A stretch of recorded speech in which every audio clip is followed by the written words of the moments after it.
Welcome back to this video. In this video, I'll show you on how to hide your phone number when you are making call. Let me show you how.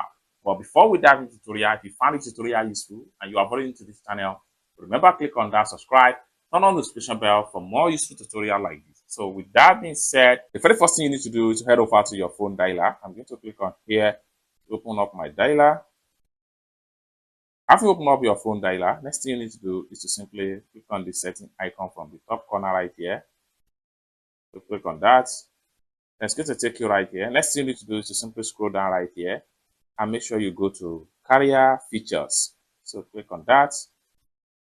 So it's going to take you right here. If you are using dual SIM phone here, you need to choose a particular SIM that you want to use for this particular purpose of hiding your phone number each time you are making call.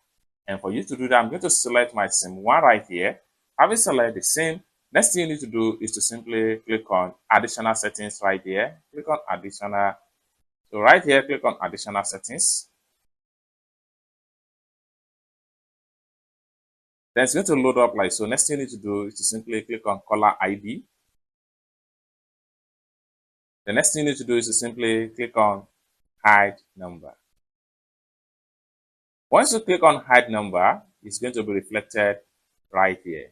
As you can see, number hidden in outgoing calls, which simply means that each time you are making call with this particular SIM card, the phone number will not be displayed to the end receiver of that particular call. It's that simple. So basically, this is how to hide your number in calling or on every outgoing call. For more tutorial like this, consider to subscribe. Thank you so much for watching, and I hope to see you in my next video. Bye for now.